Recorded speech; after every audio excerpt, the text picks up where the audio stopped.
Bano tugenda kwagala wesiteri bwetuti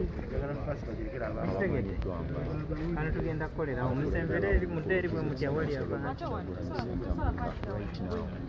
press conference egenda mu maaso okusobola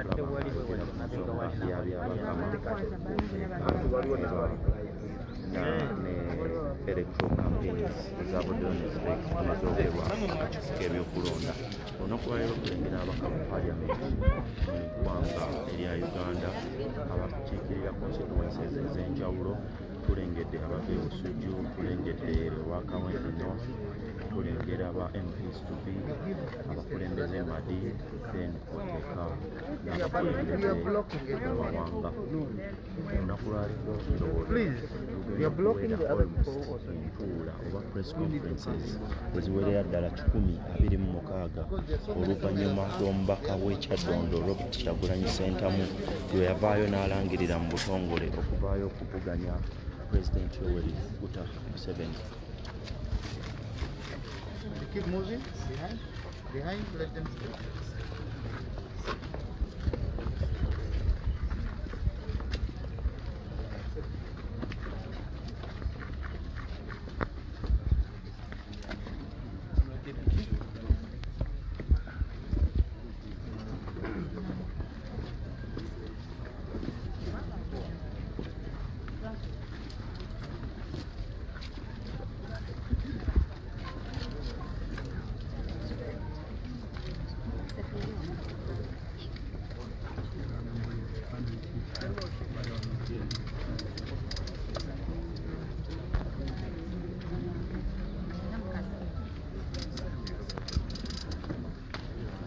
Ziweredde ddala entuula 126 okuva omubaka w'ekyaddondo East mu lukiiko olukulu olw'eggwanga Robert Kyagulanyi Ssentamu okuvaayo okulangirira mu butongole nti wakuvuganya Pulezidenti Yoweri Museveni takuta kuba pulezidenti w'eggwanga lya Uganda era nga olunaku lwalengedde luno lwe lutuula oluwezezza olwakola press conference oluwezezza olwa 126 ng'ayogerako eri eggwanga. Olunaku lwaleero avuddeyo mu butongole okuvaayo okwogerako eri eggwanga okusobola okulya addressinga n'okubanyonnyola kubigenda mu maaso ku nsonga ya scientific elections kwateeka ne campaigns ebyavuddeyo ne bitongozebwa akakiiko k'ebyokulonda mu ggwanga lya Uganda era nga kakulemberwa omukulu amanyiddwa nga Byabakama. Nonno bwetwogerera abatulaba n'abatuuliza Eugene Manzi omubaka w'ekyaddondo yatondawo ekisinde kya People Power era nga essaawa zino kyennyinza okukakasaako ekisinde kino ekya People Power kyekikulembera opposition oba kyekikulemberwa opposition mu ggwanga lya Uganda wenjogera era nga akadde konna ono ye omukulembeze ateekateeka okulaba nga afeesinga Yoweri Kaguta Museveni ntebe y'obwa pulezidenti wa Uganda 2021 era nga awerekeddwako ababaka ba paliamenti ab'enjawulo. Tulengera omubaka ow'omu Masaka. Good morning, ladies and gentlemen, members of the press. Thank you for coming for our press conference today, where we'll be highlighting a couple of things. We'll begin with the national anthem, a quick prayer, and then we'll roll out. Let me request Honorable Namayanja, the last I checked, she had a very good voice, to lead us in the national anthem.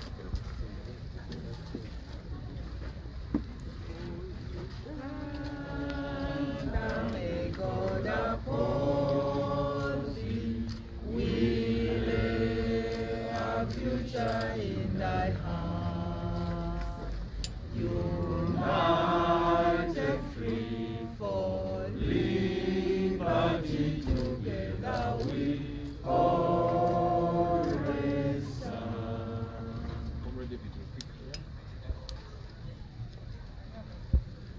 Lord God, our Heavenly Father, we want to thank you for today.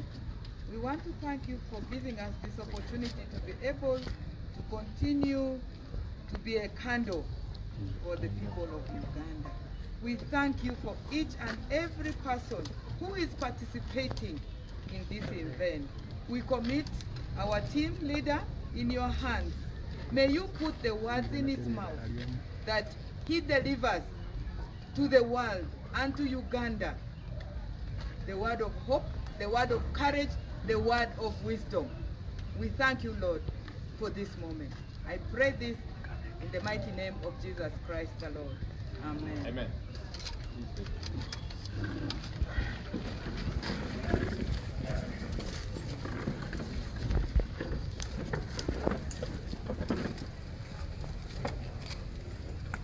All right, once again, you are very welcome. Last week, the Electoral Commission read out to the country what they called an electoral roadmap, which electoral roadmap, as far as we are concerned, is not the kind that is envisaged in Article 1.4 of our Constitution, which prescribes a free and fair election, an election that is participatory, an election that involves Ugandans every step of the way. As the Kenyan Supreme Court, and we can borrow from that, did say an election is not an event, it's a process. It's a process which begins today. It's a process which goes through the campaigns, the election itself, and then the aftermath of the election, when the proper winner gets to be declared winner and they take over office. And so we have concerns as far as that is concerned. I'm going to invite the principal of the People Power Movement to read to you a statement that highlights our concerns as the People Power Movement. Honorable Chairman, you welcome, sir.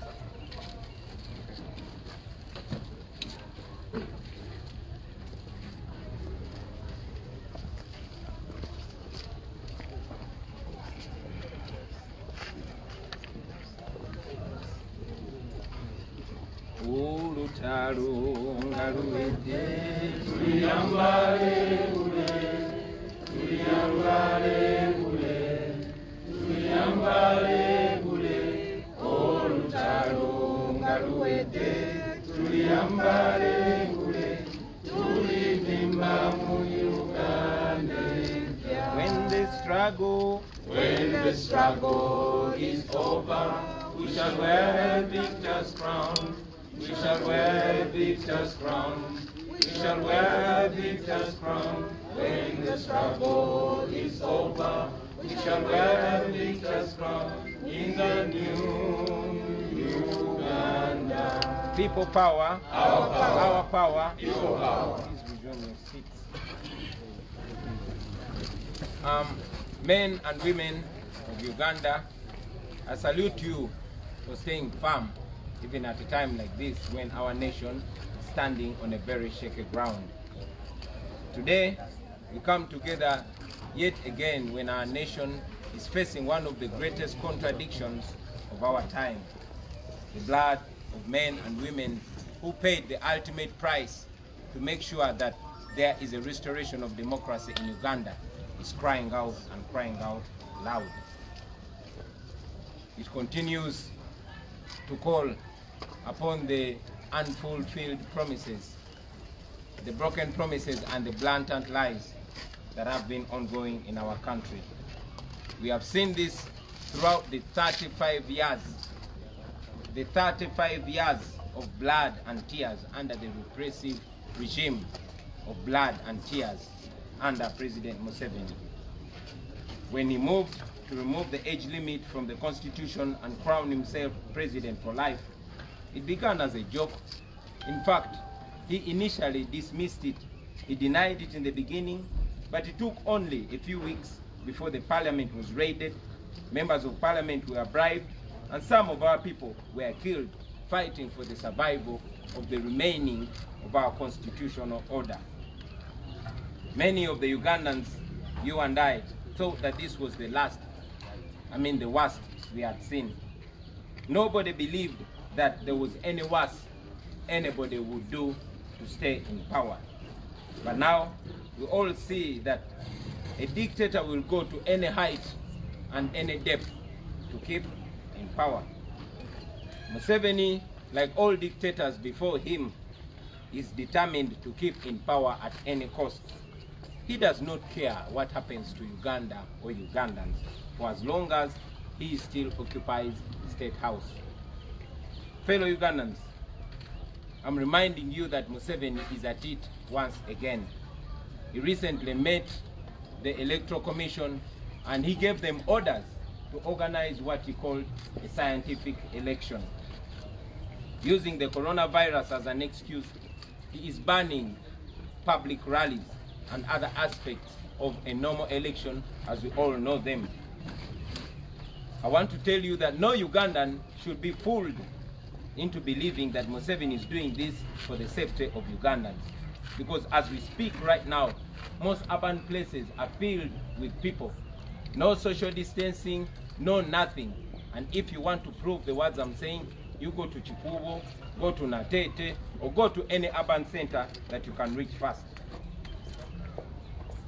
We have seen normal elections going on, ladies and gentlemen. We've seen them in Malawi, we've seen them in Burundi, and as we speak right now, in America, a place that is much more affected by the COVID-19 pandemic is having elections this year in 2020, and they're having normal elections. In fact, yesterday, the US president was holding a public rally. Therefore, we should not be fooled, and Ugandans should not be taken for fools. As you all recall, ladies and gentlemen, there was no coronavirus when our consultation meetings were stopped. There was no coronavirus when Museveni personally ordered for the blocking of all our shows. So we must all by now be knowing that what Museveni fears are the people and not the COVID-19. He is hiding under the COVID-19 now, just like he was hiding under the Public Order Management Act then. He fears the people. He does not want us to reach the people. Therefore, there is nothing like a scientific election, ladies and gentlemen. For us, what we're going for is a real election as envisaged by the law of Uganda, a real election as prescribed by the Constitution of Uganda. Ladies and gentlemen, a free and fair election means that everybody who has a right to vote can actually go and vote without being blocked, without being influenced by bribes or intimidation. It means all candidates are given equal opportunity to convey their messages to the voters so that the voters can make an informed choice. I've said this before, and I will say this again, that I, on behalf of the millions of oppressed and exploited Ugandans, will be taking on President Museveni in the forthcoming election, which we expect to be in 6 months. Let me say this again. I, on behalf of the millions of oppressed and exploited Ugandans, will be taking on Museveni in the next presidential election in 2021.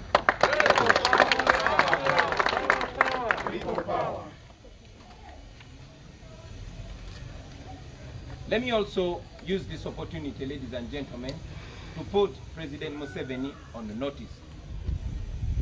Mr. Museveni, you might have forgotten what you said in 1980, but we have not forgotten. You, Museveni, put Obote on notice on the eve of the 1980 election. You said that if Obote rigs the election, you will go to the bush and fight against him. We have come to that point right now, yet again. And we are telling you that you either organize a free and fair election or step down peacefully. I say that again. We are telling you that you either organize a free and fair election or you step down peacefully. But if you continue provoking Ugandans, Ugandans will rise up against you and you will end up in the dustbins of history, like your friend Gaddafi, like your friend Mobutu, and like your friend Omar el-Bashir. So take this as a word from Uganda. Thank you for listening to me, ladies and gentlemen, and I'll say this again in a local language, particularly in Uganda.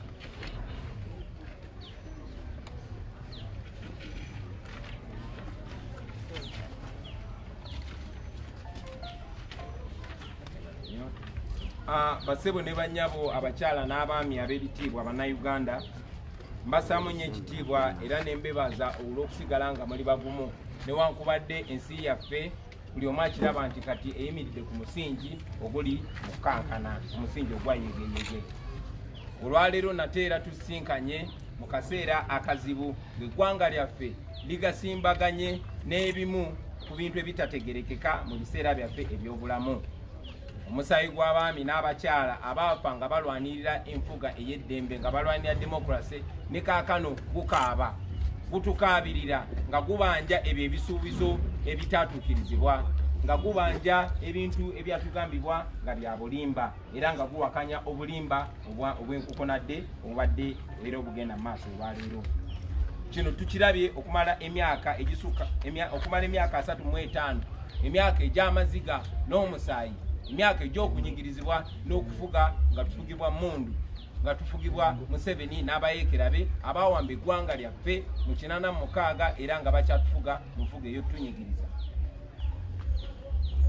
Museveni bwe yaleeta olukwe olw'okukyusa ssemateeka okugyawo ekkomo ku myaka, abantu bangi baali tebakikiriza, kyalinga ekyokusaaga. Infact naye kennyini yasooka kyegaana n'agamba abo abaali bagamba okujja ekkomo ku myaka baali beewuusa, baali babuliddwa bya Kola.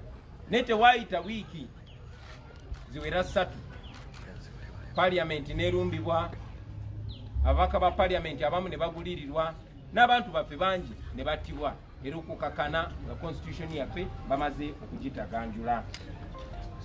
Bannayuganda bangi nnyo baali balowooza nti kyekintu ekyo ekisingayo obubi ebintu ebisobola okubaawo. Naye njagala obbategeeza nti nakyemalira yenna mu nsi abeera mweteefuteefu.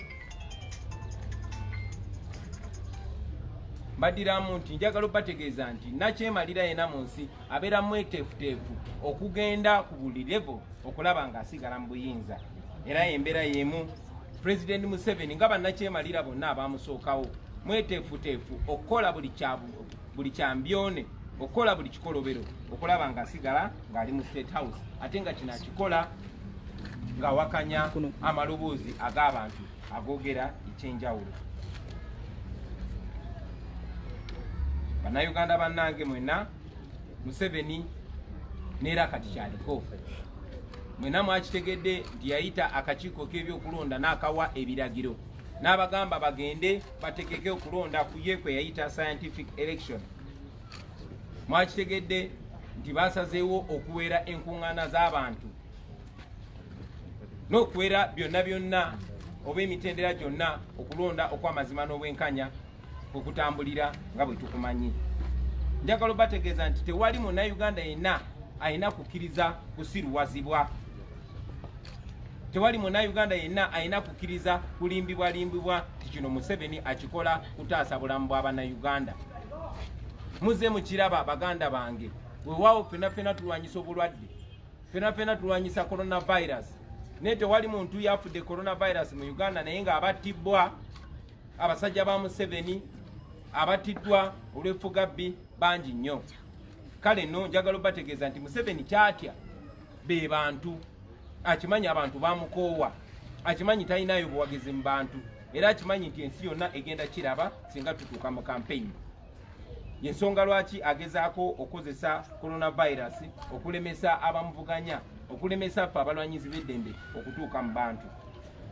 Bwe twogerera olunaku lwaleero, buli kabugabuga mu Uganda kajjudde abantu. Tewali bya social distancing, tewali kintu kyonna. Bwe abakanya kyenjogerako njagala agendeko mu kibuga olwaleero, njagala ogendeko mu kikuubo olwaleero, njagala ogendeko enateete olwaleero, oba genda mu katawuni konna akakuli okumpi. Amawanga mangi nnyo ago agalina okulonda okugenda mu maaso omwaka guno 2020 gagenda mu maaso n'okulonda ng'amateeka bwe gagamba. Tulabye Malawi nga waliyo okulonda, tulabye Burundi nga waliyo okulonda, ab'e Tanzania bagenda kulonda mwaka guno, n'Amerika ensi esinze okuyisibwa obubi ekirwadde kya COVID-19 bagenda mu kulonda okw'abantu bonna. Era nejjo President Trump yabadde ku rally ng'ayogera ey'abantu abangi. N'olw'ensonga eyo akakiiko k'ebyokulonda akakolera Museveni, mwami byabakama ne banne tebalina kutwala bannayuganda ng'abawumbatuutu, tebalina kutwala bannayuganda ng'abatalina magezi twejabwe. Fena tukijjukira bannange tewaliwo coronavirus we balemeseza consultation zaffe. Tewaliwo coronavirus Museveni ye kennyini bwe yalagira balemese show zaffe okugenda mu maaso. Duli yali yekweka mu Public Order Management Act, kakati yekweka mu coronavirus. Kyatya be bantu okumanya amazima n'okwongera mu maaso okugula amaaso gaabwe. N'olw'ensonga eyo tewagenda kubeerawo kintu kyonna kye bayita scientific election. Ffe kye tugendamu kwe kulonda kwennyini nga bwe kulagirwa mu mateeka okutuuka ku bantu. Nkiddamu nti tewagenda kubeerawo ku ludda lwaffe kye bayita scientific election. Tugenda mu kulonda ng'amateeka bwe googera. Okulonda ng'abantu bonna balina okwenyigira mu kulonda. Okulonda okw'amazima n'obwenkanya kitegeeza nti abantu baweereddwa omukisa okuwulira mu okuva eri abo abakulembeze abaagala babalonde basobole okusalawo nga bamanyi kye basalawo. Si bino ebyokudongoowaza abantu ne bababuzaabuza ne bamala nga babakozeseza okusalawo okwo okutagwanidde okutagenda bayamba. Kino nakyogerako gye buvudde nzize nkyogera nene guno omukisa kangukozese nagwo ziremu nkyogere nti nze kamwa koogera ku lw'obukadde n'obukadde bw'Abannayuganda abanyigirizibwa ngenda kwesimbawo okuvuganya Museveni ate tumuwangule mu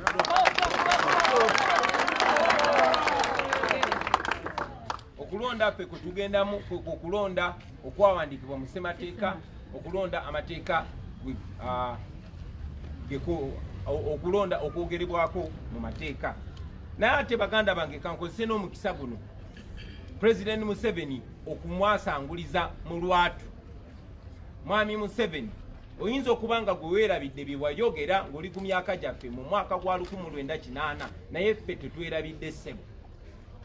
Gwe Museveni wateeka Obote ku notice, walaalika Obote n'omugamba nti singa agezaako nabba akalulu ka 1980 ogenda mu nsiko omulwanyise.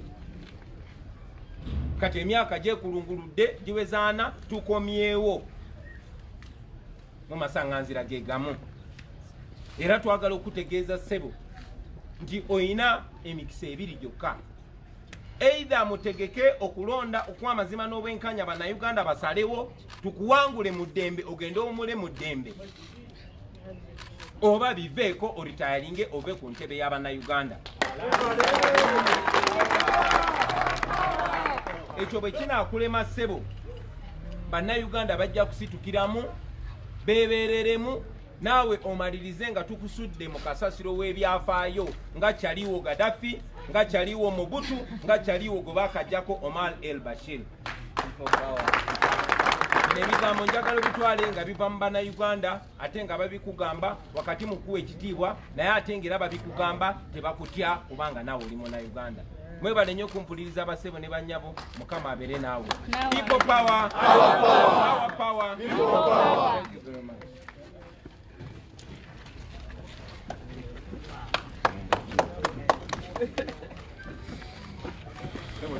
Tuyanzege Mwami Museveni agenda n'ayogera mu ka-interview akamu myaka egyo gyaggwa n'agamba manyi bw'obanga owezezza emyaka 75 n'amaanyi oba tokyalina stamina oba tokyalina.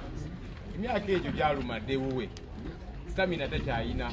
Kati ayagala atule wali ku TV ku radio campaigning kubanga talina busobozi butalaga ggwanga. Erabidde nti ffe tuli bavubuka amaanyi gaffe tukyalina, eggwanga tugenda ditalaga mu buli ngeri. I am going to invite a couple of leaders who will be addressing us in a minute strictly, and then we'll see how we keep moving. In a minute strictly, those have been invited. Let me begin with the Comrade Deputy Principal. In fact, let me invite you in a language you understand better. Mimu Inzo. Awadipo Karile. Memo yonzebo. People power. Our power. Our power. People power. Awadipo. Oku. The women of Uganda. The women of Africa. This is our call, and this is our fight. In Lubara, what I'm just going to do is emphasize what our president has said. Alo, amavele atamba Robert Chagulani, ninga pasto President Museveni be ili mupidisi. Etse koko. Ani ayoemini afazi yozuki ni amasoko paku ngoni dini niyo amavele gritepi doninga paso Museveni Muzedi bera. Etse koko.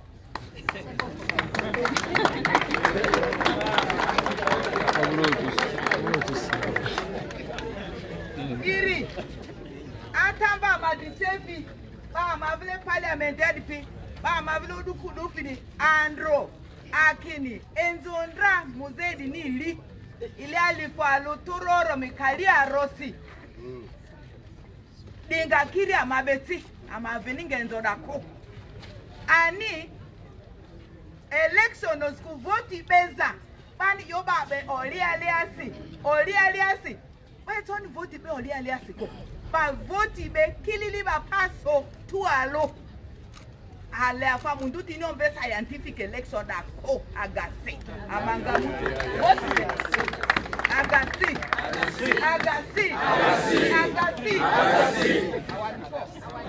ama voti be kilili iri kini voti beza de alia bangamo yonze radio si muzeki ni ize radio million mudri muzekanga nyaka toko Kampala wakiswadi feko kavini sarsita mask ta maniti bezo de alia familia alo alia balu mask fe iri meri ikake aba mudri ba mask fe iri ikati fo mwambe ani mi vile ngoza mi fe baziliti afada kaikindera etoki radio million mudrida ngoni di woro di nzoni agasi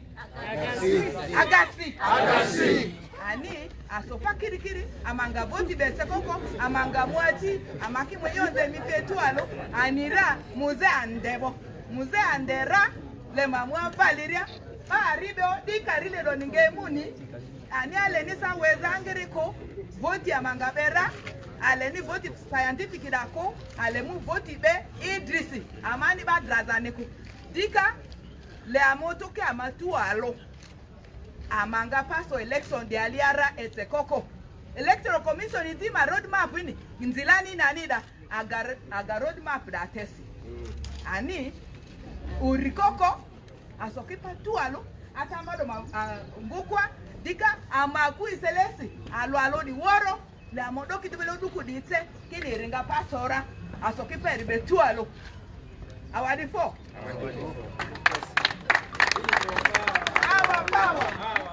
People power. Jara gambye nti bwetuna yambala engule tujja kulya sekoko. Agasi means what, mama? Neda. Agasi. Scientific agasi. Agasi. Mani natino gamba agasi yane agasi. This Honorable Chivumbi is next to me, and people accuse me of looking like him. Let me invite you, sir, to speak to us in strictly 1 minute. People power, our power, People power. We can only tell the president in no uncertain terms that Uganda as a country, as our principal has said, we will not participate in an election that is not conducted as per the law established. That should be understood by everyone. And we call on all forces of change in this country. If there is nothing that can unite us, the quality of our democracy is a unifier. We all have interest in a free and fair election. Therefore, whether you are DP or FDC or CP or JEMA or any other party, at least we must draw a mark a line in the sand and say never again to go for an election which is a ritual. I think people power and the younger people in this country, we must, as the president has said, we must speak very categorical and clear that we will never accept another president who comes to power, one, by killing us, two, by rigging an election. Museveni is the last president to come to power by killing Ugandans, and is the last president to remain in power by rigging elections. Can I repeat? Yes. Museveni is the last president to come to power by killing Ugandans, and is the last president to remain in power by rigging elections.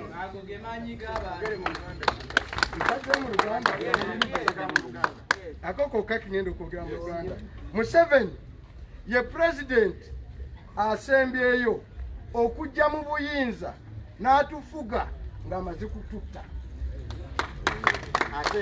Ate era president Museveni ye president asembyeyo okusigala mu buyinza ng'ayita mu kubba obuki. Tetwagala mugamba nga people power. Tewali kirala tetuliwa abaana baffe na ggwanga lwaffe n'abazzukulu tetugenda kubalekera omuzungu kyayiteza a heritage ng'okutandikawo chapter empya kyabakulembeze mu Uganda abalifuga okuva ku Museveni okudda ku Kyagulanyi bagenda kuba tubalonze mu mazima na bwenkanya.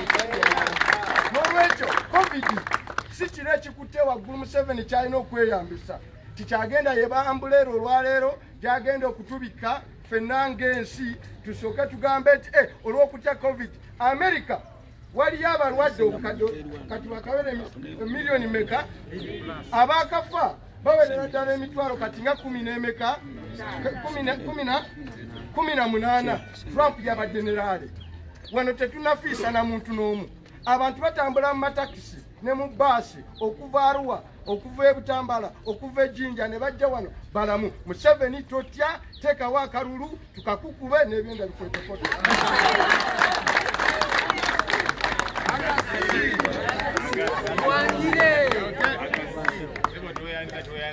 Omusajja bulijjo mukakkamu naye kola batabuse omanya. Genda kuyita Honorable Florence Namayanja ate ye mukwata budde yatunyonyola kitemu.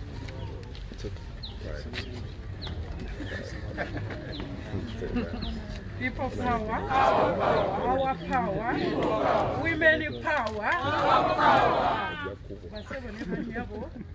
ekitulese ensonga zoogeddwa twagala buyinza mu mazima n'obwenkanya.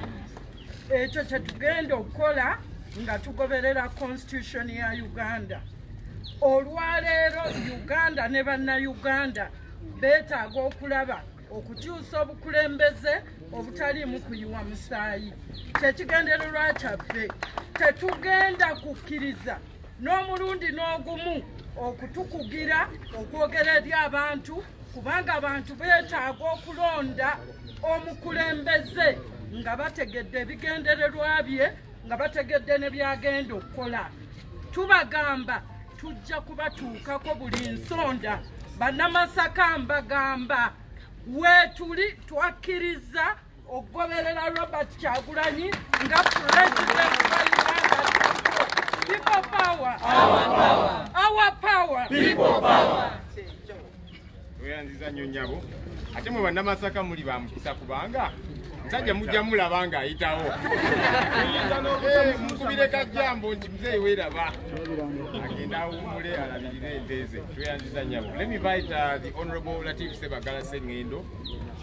Honorable Latif nno ye imaamu wa Parliament. Kakati sebo onootubuulira oba amasinzizo kyayagala okubeera nga magali.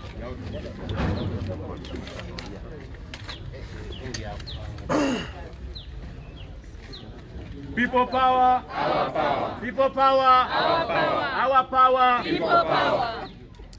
Your Excellency, Honorable Robert Kyagulanyi,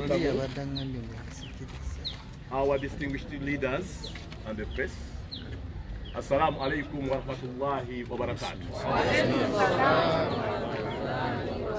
As I've been introduced by our spokesperson, I'm the parliamentary imam. My emphasis is going to be centered on religious institutions. Our motto is for God and my country. There is no any justification whatsoever to continue locking our houses of worship. There is no any justification whatsoever for locking up or continuing to lock up our houses of what? Worship. I know, fellow Ugandans, that if they can allow buses to transport people, passengers, for 40 passengers in a bus for 11 hours going to Kisoro or Arua, why can't they allow Sunday services that are conducted in 1 hour?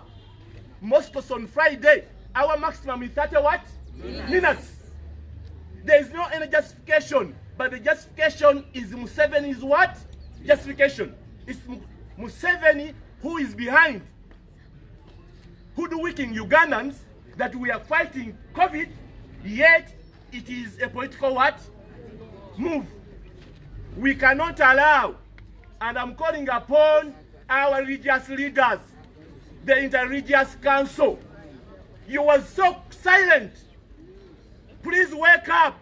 We cannot continue seeing our churches and mosques locked day and night for the last 4 months, and then we just keep quiet.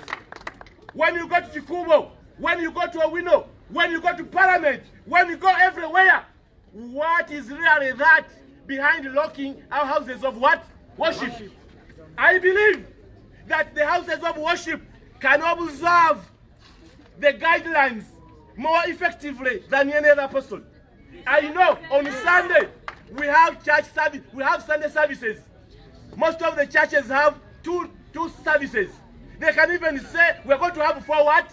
Services. Each services that we are supposed to attend maybe 200 what? People.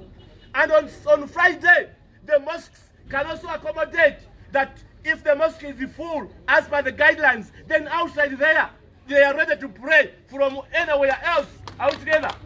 Therefore, on behalf of People Power and as the parliamentary imam, we are urging President Museveni to open up our houses of worship today, not even tomorrow, immediately. Secondly, there is no justification for continuing really denying our brothers, the border riders. We know that the most important luggage for the borders are the passengers. If you can allow a bus to carry 40 passengers for 11 hours, why don't you allow a border to carry 1 passenger for 20 minutes, for 1 hour? What's the justification? So on behalf of People Power, we are saying border must carry what? Passengers. Because we know we have 1 million borders, 1 million people who are in the border industry. And behind them, they have 9 million to look after. So you cannot deny border access to their basic needs from March up to today. What is the government doing about borders? For us, we are saying borders should be allowed to carry passengers from today so that they can earn a living. Nebigambe basewo ne banyabo. Tetujja kusobola kukkiriza. Njogeranga imamu wa parliament. Nti ffe abali mu masinzizo kubanga bannayuganda moto yaffe egamba ku lwa Katonda naki? Tetusobola kukkiriza amasinzizo gaffe, amakereziya, amakanisa, emizikiti gigaddwa emyezi 4. Emyezi 4 miramba nga gigaddwa. Otuwa nsonga ki ng'okkiriza baasi zitambuza abasaabaze 40 okumala essaawa 11 ogenda Ekisolo oba ogenda mu Arua, naye ng'ate abagenda okusaba katugambe ku Sande balina services 2, buli service emala ssaawa ki? Ssaawa 1, abo ne bagenda. Era mu ngeri y'okwogera okugamba nti waliwo social distancing, bayinza n'okugamba nti kakati tugenda kukola services 4, abantu 2 nga bakola ki?